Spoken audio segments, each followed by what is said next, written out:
All right, so we're live. Welcome back to another episode of SaaS Buyers Club. I'm your host, Omeed. And I'm your co-host, Joe. And this week we have Stephen Whyte joining us. Thanks for joining us, Stephen. Thank you, folks, guys. Yes. It's a pleasure to have you. Stephen, would love for you to talk a little bit about what it is that you do. Would love the audience to hear about who you are and what you do. I'll give you the brief version. I founded a SaaS business called Qadex in 2007 in the UK, which was a software solution for managing food safety and supply chain risk. I suppose in relatively early days of SaaS, a lot of enterprise software back in the early 2000s was still very much on-premise, and SaaS as a solution in the enterprise was still very much quite new. So because we were starting out at that point, we went straight to the cloud. Not because we had any massive vision that the cloud was the future, it just seemed to make sense. So I founded that business in 2007. It was a bootstrapped business from day one, no external funding of any type or debt of any type. So we had to run it very lean. It was me and one other, and we were lucky. We got a minimum viable product within 6 months. We were able to prove product market fit quicker than the product was ready. So we sold our first 6 enterprise solutions and it didn't work. The software actually didn't work. So we had to, I can say this now with tongue in cheek, we had to manually do what the software was supposed to do and shove the data into the database in the back end. So when the customer logged in, they saw what they were expecting to see. They didn't know the software wasn't actually doing it. And then we was paddle quickly and develop version 2. And version 2 thankfully did work. So we got product market fit very quickly. We have our minimum viable product, which wasn't viable, but we managed to gloss over that bit and launched version 2 about a year later. And it took off slowly, as any bootstrap business does, but we reinvested every pound that we made in the business back into the product. It was an enterprise solution from day one. And because we were bootstrapped and had no money, we had to charge customers annually in advance. And customers were prepared to pay for the product annually in advance, thankfully. So we were able to use that cash flow to fund the business, grow the business. And we kept doing it, and we grew and grew over 15 years to be the market leader in Northern Europe. With about 16,000 food businesses using our software, growing at 25% CAGR, lovely profit margin. So we ticked the rule of 40 box. And then we'd reached a point where, I suppose after 15 years, I had become redundant in the business. So a senior management team had grown with the business, and they were all better at stuff than I was, so I had kind of become surplus to requirements. And we were very, very lucky that the business got quite attractive to strategic acquirers. So we were able to talk to various strategic acquirers, but wait until the right one came along. And the right one came along in January last year, January 23. I exited at that point, and the acquirer have taken the business to the next level, which I didn't have let's call it the bandwidth or the energy. And they are now taking it very significantly into a global platform. The team are very happy. The business is growing well. The customers are very happy. And I exited just over a year ago. So I've been focusing now for the past 4 years, as I became surplus to requirements in the Qadex business, on acquisitions, particularly around special situations, because I'm a bootstrapper at heart. I've never had VC funding, never had external debt. So special situations have interested me. So we've done 7 acquisitions in 4 years. 2 of those were disasters, complete failures. One of them is a problem child, but we'll get there with the problem child. But 4 of them have been very successful. So we're more than happy with our batting average, and hopefully we're better at it now. So hopefully we can improve those odds over time. So we generally get involved in special situations, B2B software, and we have a kind of well-established playbook now for what we can do in these situations. So we have a CFO, a Chief Operating Officer, a CTO who work for me day to day. They have a team of 50 who look after software development, finance and admin, and marketing. And generally speaking, when we acquire a business, we keep all the existing management team, but invest behind the team and move the business forward. But we centralize the finance and admin piece, centralize the marketing, and provide extra software dev resource so we can take the businesses forward. And that seems to be working. That does make a lot of sense. So that's something we see pretty frequently too, in the sense of centralizing your acquisition team and operations. That's a really cool story. I really like that. I especially like how you've been in SaaS for quite a while, and you probably have a lot of learnings there that would be really helpful here to share. Here to share, and just in general. I shall try. Lots of mistakes. So right. One of the things that we always really love to talk about on the show that you kind of already touched on are the failures. So I think, on social media and in general in life, especially for successful people, everyone tends to look at the successes. And so I love that you just, came right out and you were like, 2 of them have been failures. And so we would love to definitely touch on those, during the show today. The other thing that I heard you say is, yeah, go ahead. And just to pipe in. Yeah, go ahead. Sorry to interrupt you, and not to emphasize the negative, but because failures are great places for people to learn from. And there's always that, I can't remember the bias or whatever it's called, that it's easy to say, this is why we succeeded, when that might not necessarily be the case, but you definitely will know why you failed, and you definitely will likely have obtained a learning from that, which can be so useful for other M&A practitioners.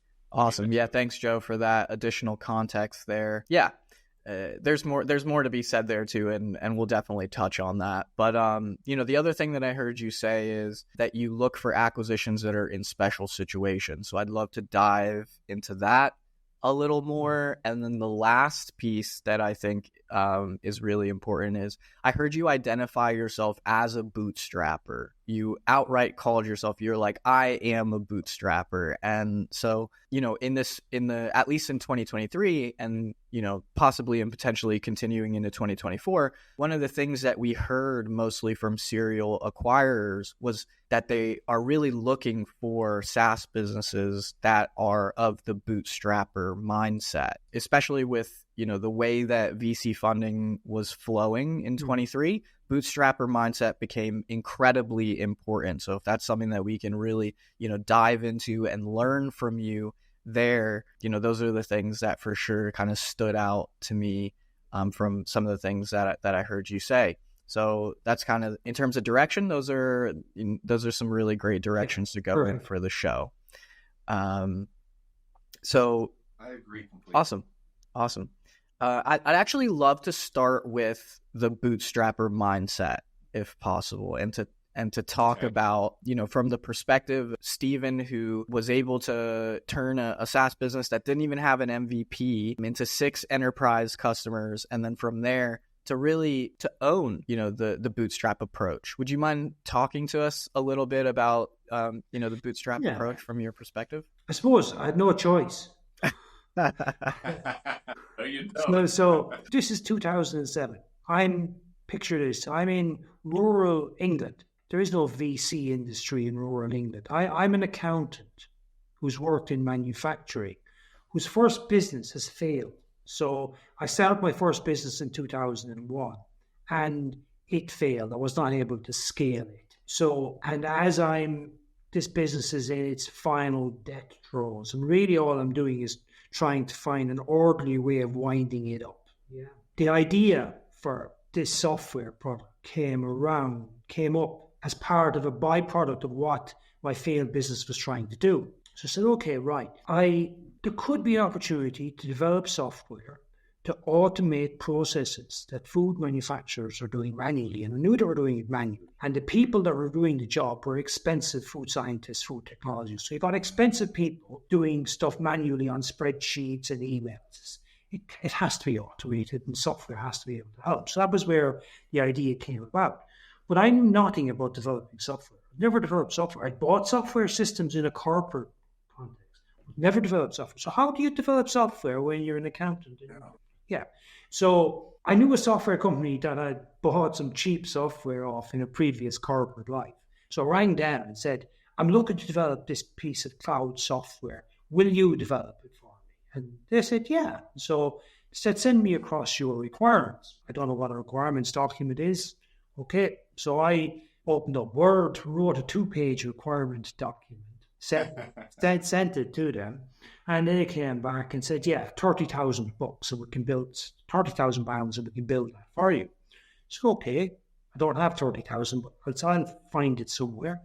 Okay, and how long? So they said 6 months. So I said, okay. So I paid my deposit, done various consulting jobs on day rate to keep paying the mortgage and stuff in the interim, waiting for my software to arrive. Then coming close to deadline, I asked, are we on track?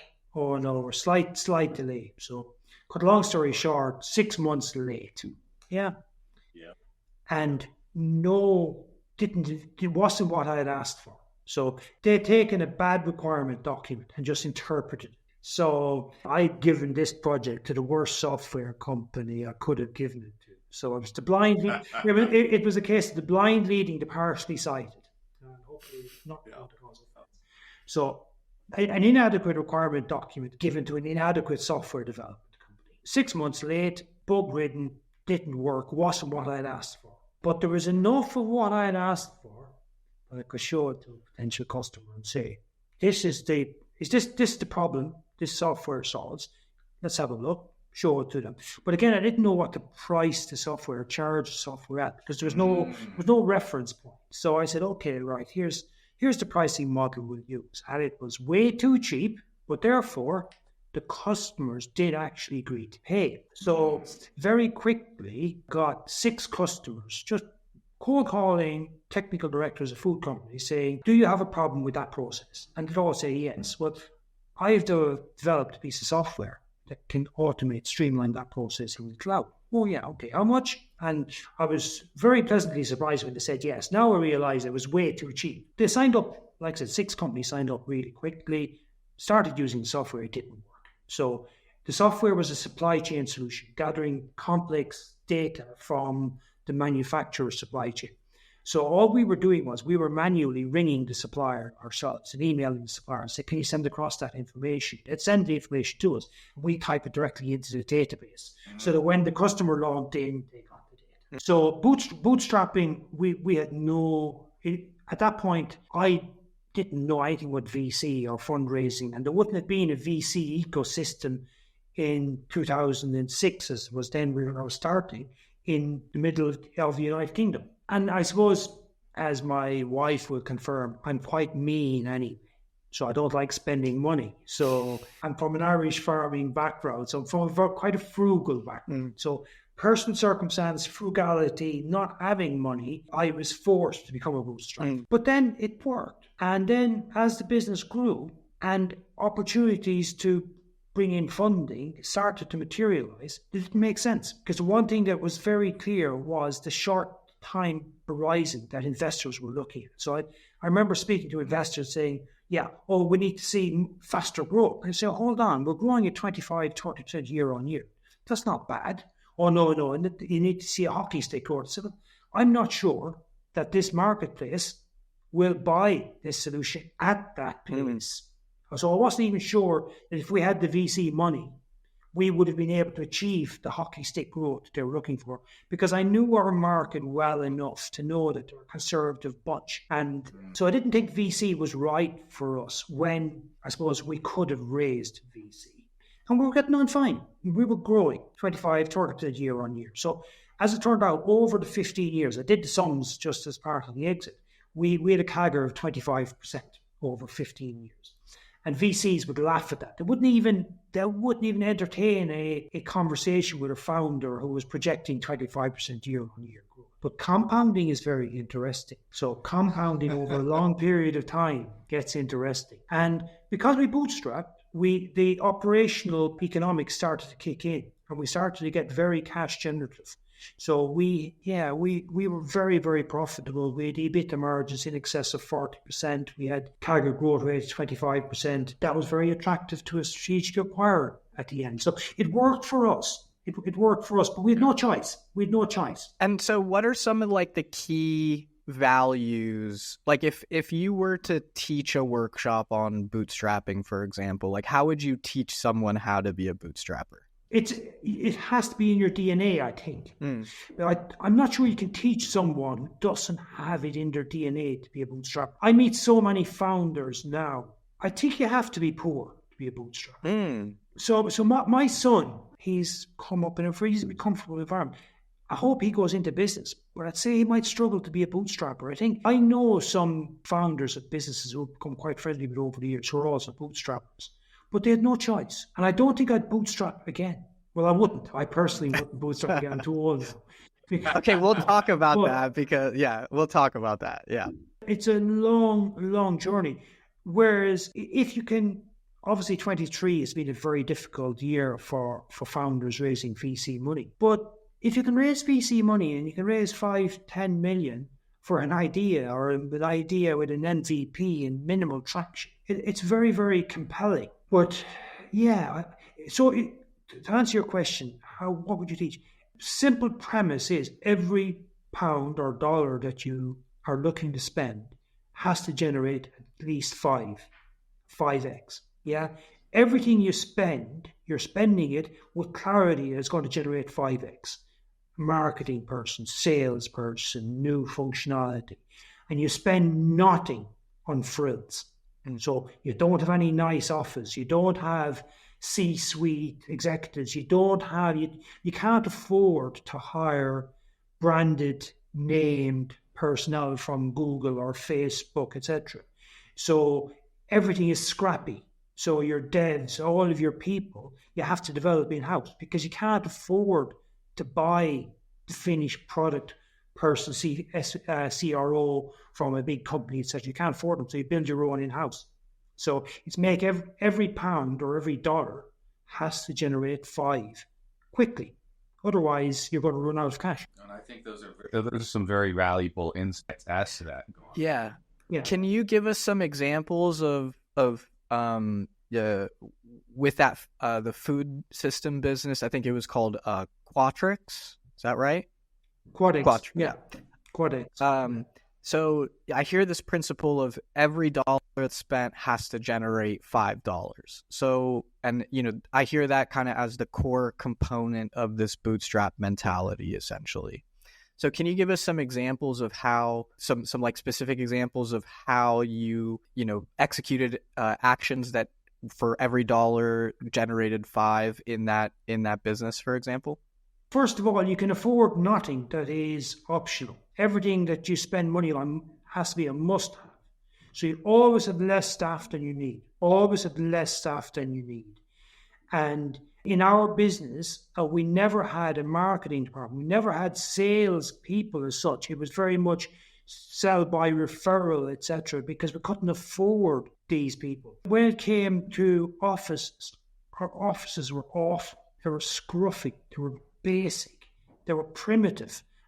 Most of our staff in the Qadex business were in offices that had no natural light. It was more of an ex-industrial building. And we actually, as we started to make a bit of money, we found keeping these people in all day in an office where there was no natural light, we had a suspended ceiling above. So we replaced the tiles in the suspended ceiling with clear translucent tiles. So the light that was coming into the roof of the building would come down into the office. So we were able to get some natural daylight coming down into the office, which was fine, except when we were in England. So then most of the winter then we were freezing because we'd removed the insulation over the ceiling panel. So and then in the summer the offices would get really hot because we crammed people in. We didn't break the law, but we came very close to the maximum number of people you can have in a space. I think at one point we got down to maybe one person per 80 square feet of space because We want to rent the minimum amount of space. And we had no air conditioning. Oh, we had one summer, I think it was 2010 or 11, 4 or 5 years in. Maybe, yeah, something like that. We'd probably reached 8, 10, 12 staff at that point, when we didn't have people fainting in the office in the middle of summer, really hot weather. It was so hot. So we couldn't afford air conditioning until we were 5 or 6 years in. And then we bought we had 2 units side by side. One unit had natural light and windows. So we didn't buy an air conditioner for that one, because you could open the window on a really hot day. Because again, in England, it was only 3 hot days of the year, 3 or 4 days. You're not like California where it's hot all year round. So we bought an air conditioner in one unit, because if we didn't, someone could pass out. And we didn't want that to happen. And everything. So I know you guys are legal experts. Legal profession hated us because we never spent money on solicitors.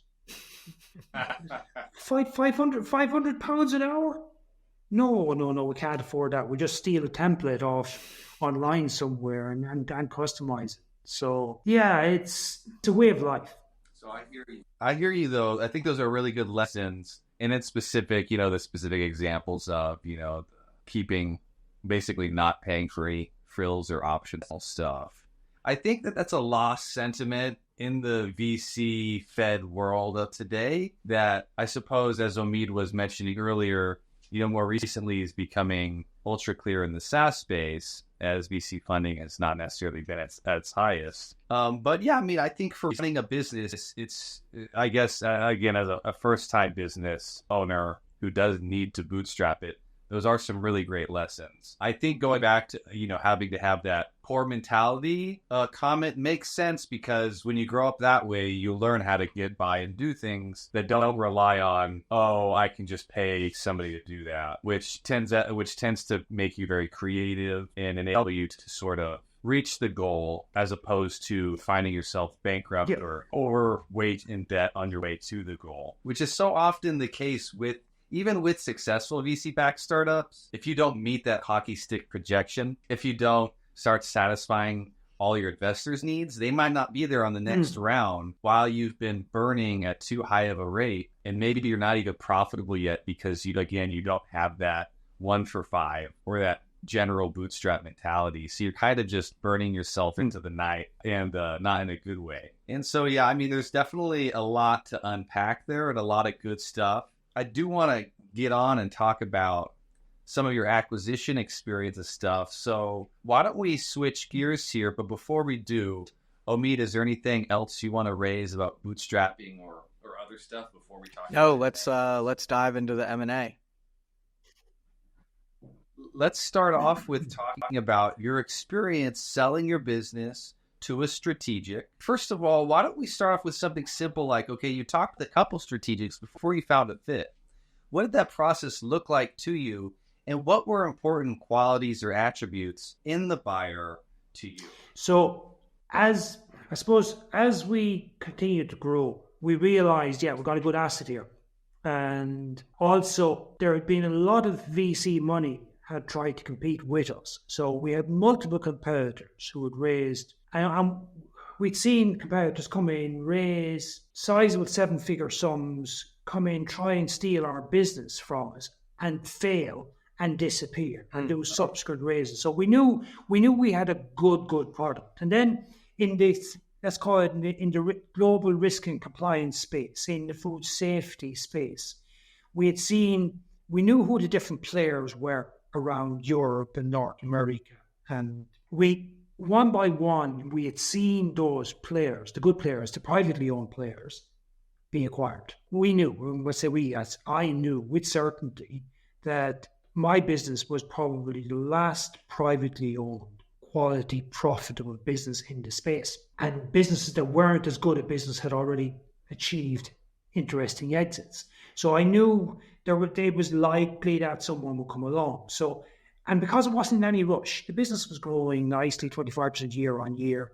And because of the operational gearing, the profitability was just getting really quite exciting, the amount of cash the business was throwing off. And because the model, the way we set it up on a bootstrap model, it was just so efficient. So I personally got to a point though, 15 years in, where I was very, very lucky that a really good team had grown up within the business, and we had developed all the senior management team in-house. And I had a senior management team who were running the business day to day. I was not involved in the business in any way day to day in the last couple of years. And in fact, they were running a project called Make Stephen Redundant, openly within the business. So, and I was quite receptive to that project. So I knew the business was the market leader. When I say it was the market leader, it was only the market leader in the UK. It was not the market leader globally.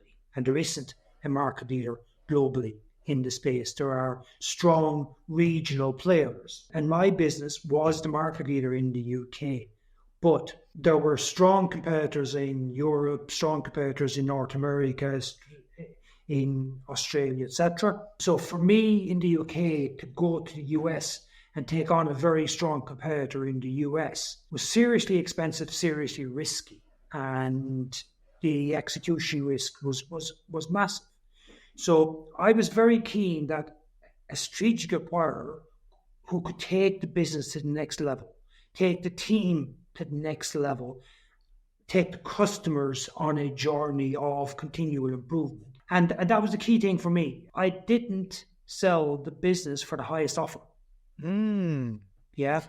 The sale that we completed was not the highest offer for the business, but it was the best offer for the customers, for the team, and to maximize the chance that the product that's the UK leader in 10 years will be the global leader. And it's a year into the journey now, and I'm confident that they are executing and delivering on everything they said they would do during the process of persuading me to sell the business. If they don't make it a global success, no one will. And for me, that's quite exciting, that when I'm in my dotage and drooling somewhere, to know that business that I started in the first 15 years, these guys have taken it to turn it into the global leader in that sector, in that vertical. It is exciting. So the other strategic acquirers, let's call it their thesis for what they wanted to do, was not as convincing. So I'm dead pleased because the staff who went with the business love it. They've admitted to me that they were disappointed when I sold the business. They didn't know I was going to sell the business. It was a shock to them. They were very shocked at the time, but subsequently they've confirmed that they think it was the right thing, and the acquirers were the right acquirers of the business. So I couldn't feel happier. That's really helpful input, especially for other people out there who are considering selling their own business. Now, I have a few follow-up questions of some even more details. So with the business as it is now, my first question back for you is that over the next 5 to 10 years, the business is probably going to continue growing. As you said, as part of the thesis, they're going to try and grow it further. And just to be clear, they're going to try and grow it outside of the UK. Is that correct? So when you were coming up to make that decision to sell, did you think to yourself, okay, I have these restrictions on potentially competing in the US and in Europe, max out and have a weakness of other people coming into Europe? Very, very much so. Very, very much so. I was very paranoid about the North American players or the European players deciding, right, they're going to pitch their tent in the UK, and they had,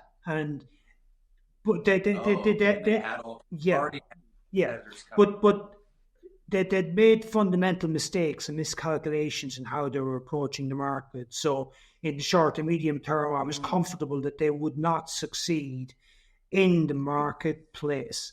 But that doesn't mean that a year, 2 years down the road, they realize their mistakes, pivot and get it right. And these were big businesses with big budgets. So we were, and globally, for example, we were competing with Oracle. And we were regularly coming second to Oracle on major global RFPs, and there's no prize for second. And no, that's very helpful input there. I see what you're saying. Was SAP also up there, or was it just Oracle? Generally speaking, SAP had a module that competed but wasn't good. So yes, the SAP quality module was a competitor to our product. So yes, it was a competitor, but Oracle was the biggest direct competitor, particularly in retail. So you didn't only just have competitors across the pond, but you had some of the biggest software behemoths in the world coming in and attacking your SaaS market. And it's very sensible and very intelligent that you thought to yourself, okay, there's harboring this big risk of competition coming and taking your lunch. Now, with that, what did you see first? Did you see the VC-backed startups try and take it out of your space first? Or did you see these big companies trying to? No, it was mainly the VC-backed startups were the biggest and most compelling threat. Really, with Oracle, they didn't come into our marketplace. What happened is we got bigger and bigger and bigger and more successful. Oracle clients were coming to us as an alternative to Oracle. So we grew to become a competitor to Oracle rather than Oracle targeting us. I know the guys at Oracle know them well. We were just a distraction to them. So the biggest issue probably was that we were undermining their market in so much as their big customers would use us to squeeze Oracle on price. But then no, it was mainly the VC scrappy, the startups that were the bigger risk. Okay, no, totally. No, that's very insightful. And what first made you paranoid, or let's just say aware of the competitive threat? What first started that inclination? From the beginning, were you always just kind of like, who else is in this market? Who else is targeting these customers? Or did you have some specific lesson learned that led you to be cognizant of that and thus inclined to understand? So in the first 5 years, give or take, first 4 or 5 years, we had no direct competitors. We created the first solution, the first SaaS solution in this space. So we were called before, and we were building, but we were bootstrapped. So we were building our business in a bootstrap model for 4 or 5 years without any competitors. And then within the space of about 2 years, bang, 2 well-funded competitors entered the marketplace. And one of them, for example, basically stole, I won't say stole, that's the wrong word, and you don't need to take it out. They copied all of the so-called functionalities that we listed and all of the various modules in our system on our website and launched their website with a full function set that was pretty much identical to ours, even though they didn't have it. They didn't have the functionality. And just went selling it anyway. But started to undercut us in price. And in the B2B space, selling into food manufacturers and food retailers and wholesalers, they're very price sensitive. So if for argument's sake, our software, we're charging $50,000 per year for a SaaS license for an enterprise, they were coming in and saying, we'll do it for $20,000 per year. And some customers or potential customers, 50,000 versus 20,000, we'll buy the 20,000 one. And then they signed them up on 3-year contracts. Now they're signed up on a 3-year contract and they realize it doesn't work. So, but what would happen then is, and this is where the beauty of being bootstrapped and private is, we were able to sit out those 3-year cycles. So we had customers with prospects who come to us for a solution. We'd say, yeah, we can provide all of this and we have track record. And we've been there, done that, got the t-shirt. It's going to cost you $50,000. Then, oh no, that's too expensive. We can get it from these guys for $20,000. So, well, if you can, off with you. 50, we make money, just by the way. We'd say to the customers, look at our accounts, we make money. We're proud of the fact that we make money and we're continuing to invest in the product. So, and then they'd buy the solution, it wouldn't work. 3 years later, they'd come along, start the same process again. But now we'll be against the other new starter when they come along and say, and they'd say, all right, what? And we'd say, no, the price is 60,000 now because time has moved on. So the 50,000 is now 60,000. So, but you said it was 50,000. That was 3 years ago when you went with the other solution. It's 60,000 now. I says that's too much. Take it or leave it. That's what it is. We're not making massive margins. We're making sustainable margins, and we'd often get the business then at those prices. And you have to have the patience and the confidence in your product and your customers and your delivery. And we were. So we always delivered software. We tended to under-promise and over-deliver on the software, whereas well-funded startups over-promised and under-delivered. And over. Yeah. I could see that. And there's definitely that. I mean, software has always had a history of, at least in the American market, of over-promising and under-delivering, from the earliest days of software. But at the same time, people, the lean startup method is like, go prove your market and release a buggy product first. But when you're dealing with, for example, that particular market with large organizations who need to, it's not like you're selling, marketing services to small businesses. Yeah. That's a completely different situation. You're selling systems that need to be highly reliable to very systematized large organizations. So that makes a lot of sense. So I see that you had interactions with these competitors early on, the beginning of the 2010s. You were very aware of your marketplace, and you knew the direction competition was going to as you grew your business. Around 15 years in, I think there's a great lesson there because we very often see, especially in the SaaS space, founders who maybe they're still pretty young because you can grow a SaaS business pretty quick and it can grow at large rates like your business. And as we know, there's all sorts of ranges there. And sometimes you have somebody under 30 who thinks, I can take over the world. And you yourself realized and understood that it was going to be extremely difficult to do so. Can you tell us a little bit about your thought process there in deciding not to go attack the US and UK? Just to be clear, I understand that it's a very sensible conclusion you came to, but why don't you just spell it out for us how you thought through that? Well, we had no choice in the early days. We didn't have the scale and we didn't have the resource. It was only around maybe 2015, 2016, probably say 2016, we started saying, right, US is next. We're actively looking at the US marketplace because we had customers in the US. So we had enterprise customers in the US who found us on the web, who would reach out to us online, request demos and buy software. One of our top 5 customers was a big multinational business in the US. So we knew there was we could sell in the US. So what we had decided to do was we basically decided to build a team because I was a big fan of building our own people in-house. And we always had this philosophy of having designated cover for every person. So every key person had a designated cover, so a designated deputy. Let's call it building strength in depth within the team. So in 2015, 2016, we started chatting to members of the team. Who fancies going to the US for a year? We're going to open an office in the US probably 2017, 2018. So we started training up people who were getting ready to move to the US and backfilling them in the UK. We created what we called Project Fortress UK. So we wanted to make sure that we had a fortress in the UK. We had a moat in the UK. So when we went to the US, if it didn't work out, we didn't lose everything. So let's make sure because the risk was if we'd moved too early into the US and started committing resource and energy to the US, and we hadn't a strong moat in the UK, we could lose everything. Because we knew we had a good, strong business in the UK.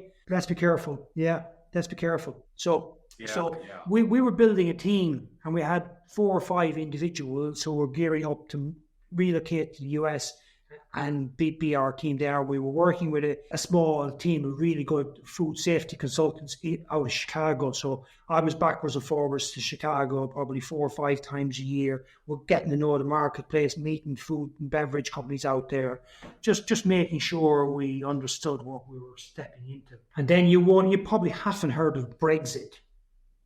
Mm-hmm. No, of course not. You guys can float above all that. Well, we were whacked by Brexit. Yeah. So okay. So Brexit hit us quite heavily as a business. For a number of our clients got hit by Brexit. So and that cascaded down to us. But also we had problems in the senior management team. My senior management team was a bit dysfunctional.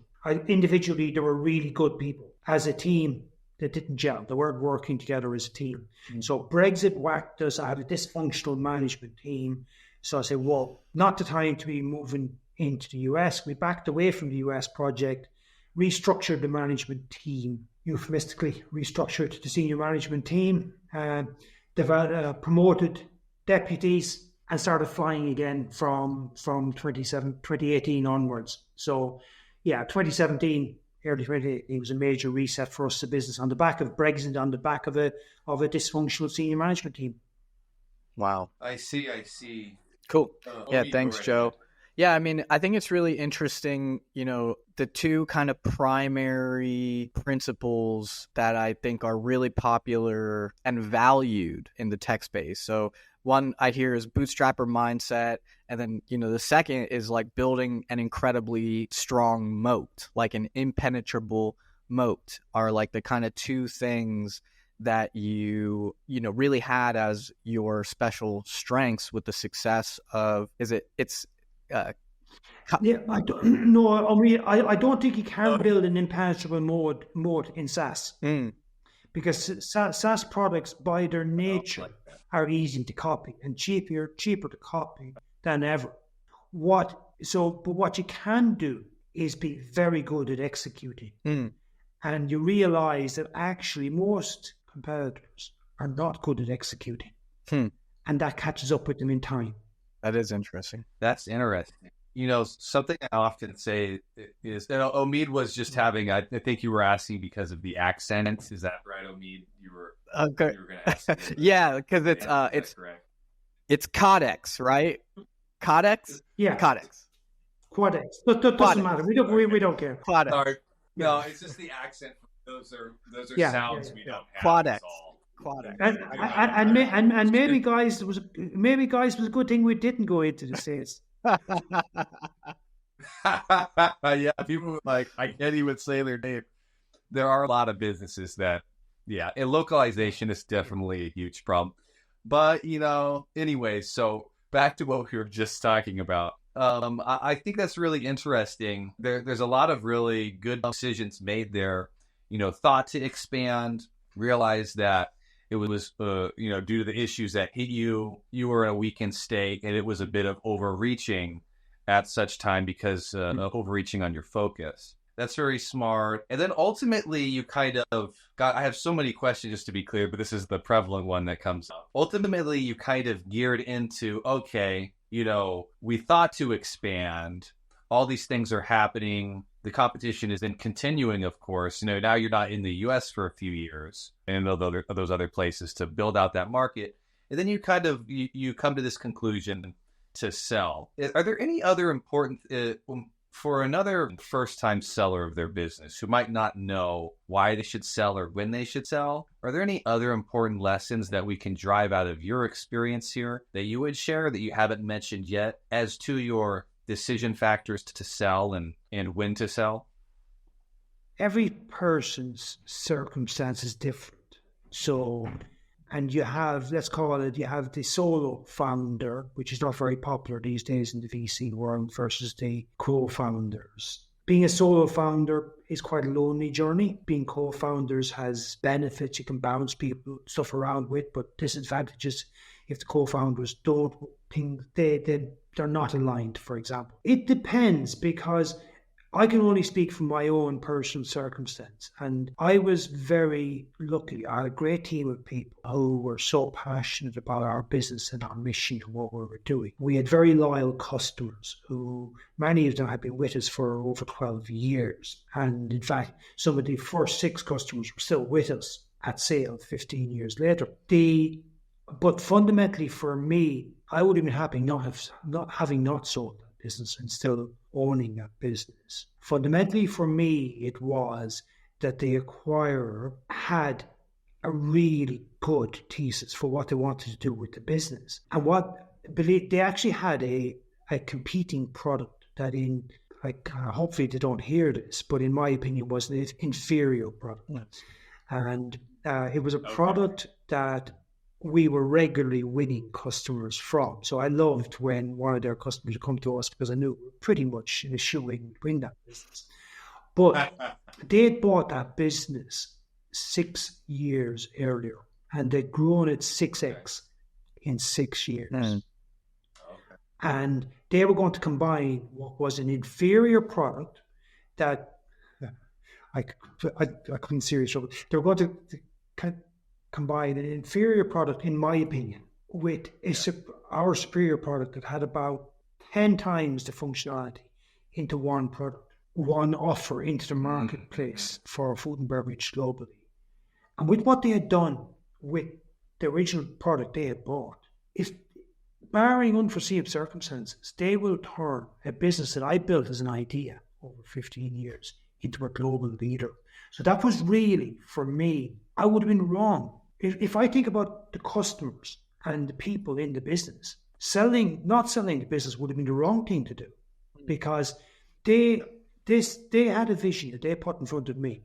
And because of what I'd seen they'd done with a competing product in the vertical, I'd seen they had done it. Their senior team, very, very impressive. And I knew some of them personally over the years. I believed that they would give it their best shot to do what they said they were going to do. There's always execution risks and unforeseen circumstances. A year down the road, they have done everything they said they would do. I'm confident that they will 6x easily the business I sold to them over the next 6 years. And I could never have achieved that. So, but other founders will have different motivations. Yeah, 100%. I mean, there's so many factors we often discuss that people take into consideration. I feel like here that a good way to describe it is the natural trajectory of the business, especially under that thesis and with those that strategic and that management, was for the business to keep growing. It was just kind of where it was going. And you thought to yourself, okay, this is the best way to make that happen. That was kind of the underpinning value. And some people, I mean, it really depends on the situation. Some people might think, oh, this market, or I don't think we can grow, and so we should do this instead, or et cetera, et cetera. There can be very different factors playing into the circumstances. So I see you there. No, that's very insightful, just your process up to selling. Why don't I take a twist on that? I feel like we really covered the sale process really well. Why don't I take a twist on it? Is there anything that from that whole sale process, now that it's over, sure, you're happy with it, the intent is positive and things are good. Is there anything that you would have done differently in the sales process that you learned and that you would just state, not as a regret thing or anything, but as a subject of teaching for other potential tax planning? Oh, okay. Dang. Yep. Dang. What? Okay. So, did you have a tax accountant or a tax attorney in the transaction? Just no. Just too late at that point. That's why you're talking about the tax planning. The tax planning had to happen a lot earlier. That's what you would have done. Oh. So, do you mean the tax planning as to your holdings, or the tax planning as to the operations, or the tax planning? Yeah. Oh, so I see. So you're talking about how you would have structured your setting up of your ownership interests in the business. I see. And I mean, I'll go ahead. I think this, maybe this would only, the details would only be relevant for maybe a UK person, because tax stuff differs so greatly across jurisdictions. And we could cut this bit I'm about to ask now if you don't want to talk about any specifics, because we don't care. If you don't let's want to not talk specifics on tax, because here in the UK we have a very let's cut all this section. The tax man here in the UK is very aggressive. Okay, understood. Okay, understood, and that's totally fine. We will definitely. I'll even wave my hands to help Omeed when he edits. We're definitely we'll just cut it. It's fine. And just to be very clear here, we understand that it's a complex area, and we're fine not talking about it. I just thought it's interesting. Do you want us to cut all the way back to where we ask, hey, do you have any lessons learned? I'm sorry. Thing is, I can't think of any key lessons. Okay, so I nearly cut that question because I was lucky. It worked really, really well. There isn't anything advice to a potential seller I'd give. I suppose I can't. No, there wouldn't be. I was lucky. I was lucky with the bit. How long? Okay. Well, it really sounds like you knew what you were doing. Luck is often the byproduct of a skill and ability. Yeah. That's what How long did the sale process take? Crazy. 6.5 weeks from terms. Wow. And we got to, from initial reach out, terms was about 2-3 weeks, something like that. I think the first, I was looking at my diary because I keep a diary, a 5-year diary, and it's cycling around at the moment, obviously to a year ago. And I think the first reach out was early November 22. And I think they signed terms on the first week of December 22. And we completed on the 17th of Jan 23, 6.5 weeks. They said they'd complete in 6 weeks. I'll laugh, not a chance. No way you could do this in 6 weeks. But what the acquirers had a very, very slick process where they did what they said with they had, I think, 5 or 6 due diligence tracks. And what they said was, they said to each of their due diligence teams that you have 2 weeks from the start of the due diligence process to raise red flag issues. So if there's no red flag issues raised in those 2 weeks, they still have to continue all their DD and complete their DD files, etc. But they've only got 2 weeks to raise red flags. So then they could start drafting the SPA and move on to the SPA process. So they were running the SPA process in parallel with completing the DD process. So that compressed the timeline. And then I can praise the solicitors here. I had a really, really good solicitor. But but interestingly, they were using Eversheds. Yeah. See what I mean? Okay. See the trepidation on your face, guys. Yeah. The counterpart was using Eversheds. I don't work Eversheds. Hopefully they won't sue me. But okay, right. Eversheds are involved, so it's going to be a long, complex process. But the reality was they were using a regional office of Eversheds in Nottingham in the UK, and the partner there had worked on multiple transactions with them previously. So he was very comfortable with his client and the way they worked. And what the partner I was using was a really good guy, and him and I, we understood one another very quickly. So when in the SPA we hit tricky steps in the process, as you do, the two partners would speak to one another, come up with a solution that they knew between them would probably work for both clients, and just come back for client instruction, knowing that generally speaking the clients would say yes. So the legal teams on both sides were very, very slick and focused on the right issues, and then were able to find quick resolutions when issues arose. I love that. I love to hear that. You it sounds like you had really competent advisors and you had a good process. We often see, I'll ask a cool question related to that Omeed and I always harp on.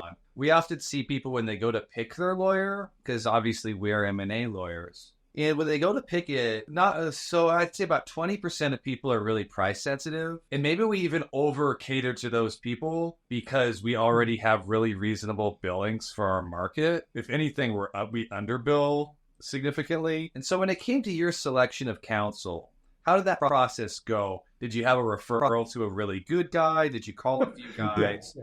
Was price your big point, or was caliber your big point? Bear in mind, I'm a bootstrapper, so it was balanced. But I also knew that this was a transaction it was a life-changing transaction, so I needed good counsel. So it was a referral. I have a reasonably good network. Okay. But as it happened, I was referred to a good firm with a good partner. A prestigious firm, but not London. I avoid London, yeah.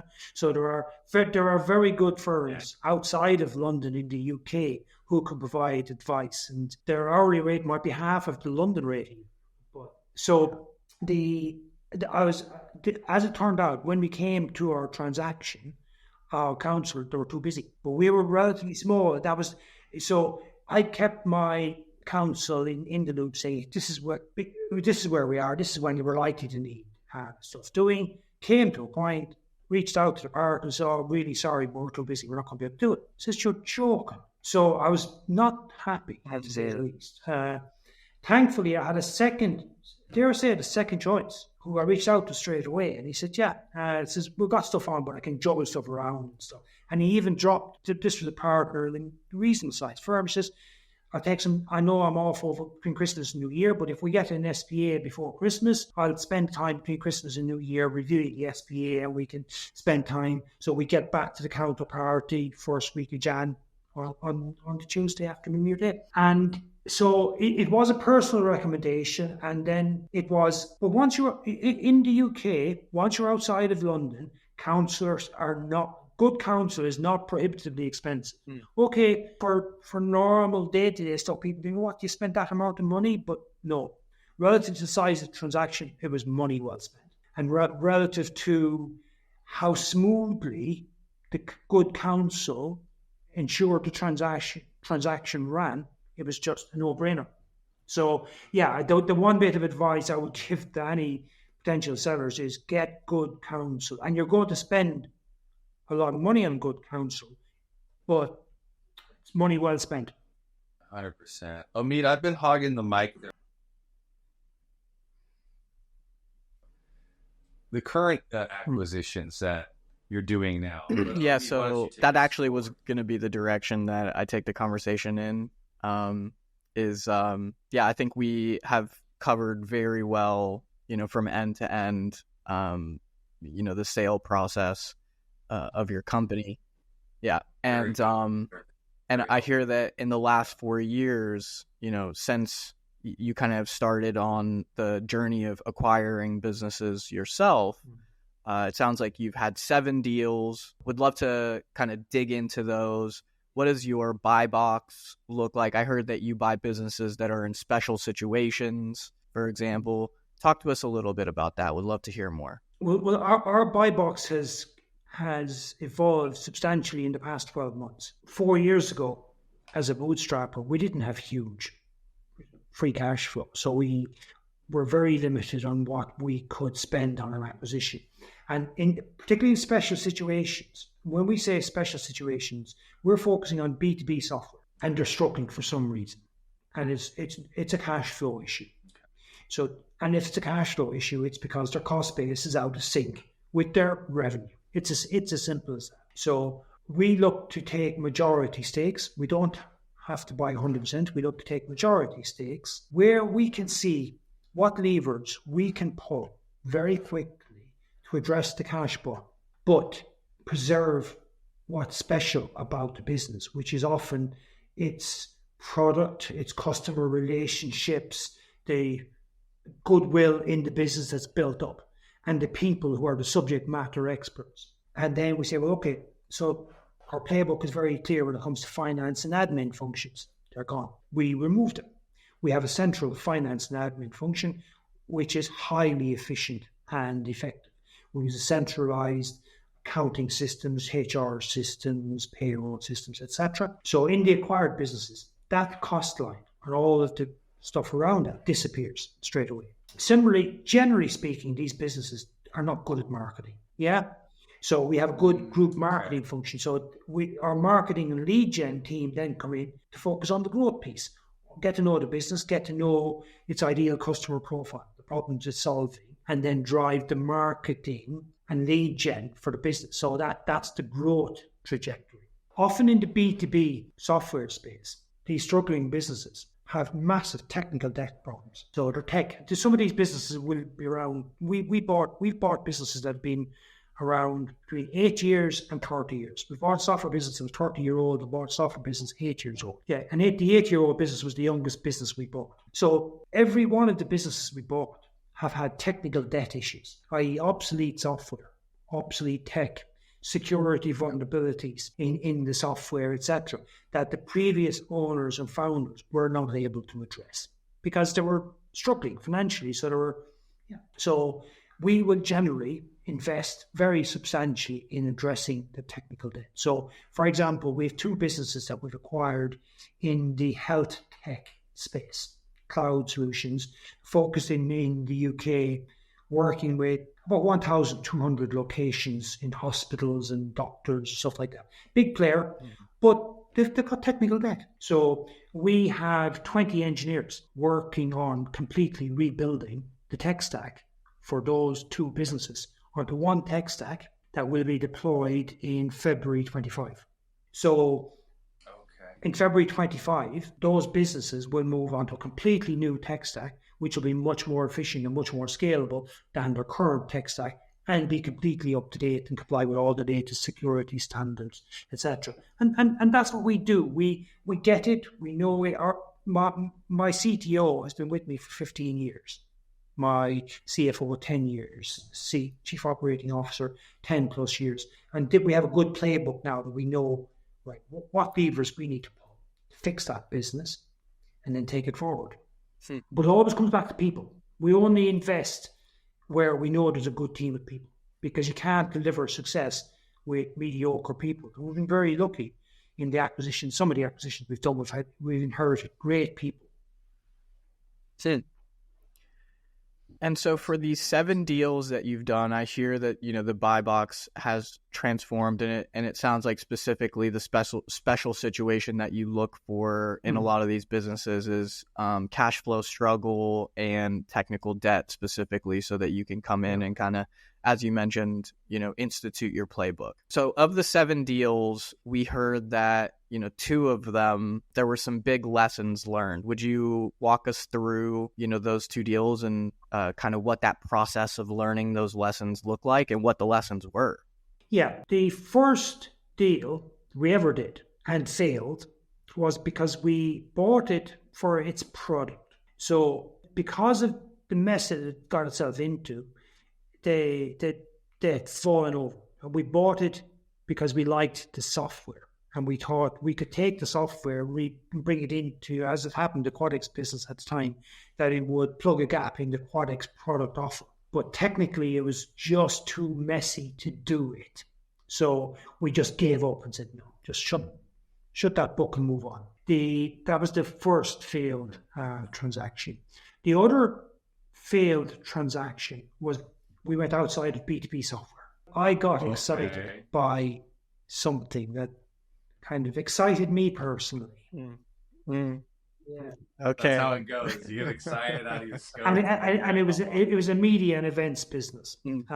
Focusing on low. Okay. Should never have gone there. And the other business where I'm actually sitting right now is a laboratory. And don't ask me why I bought a laboratory. Okay. Well, wait a second. I want to get into the details a little bit. Let's take it a step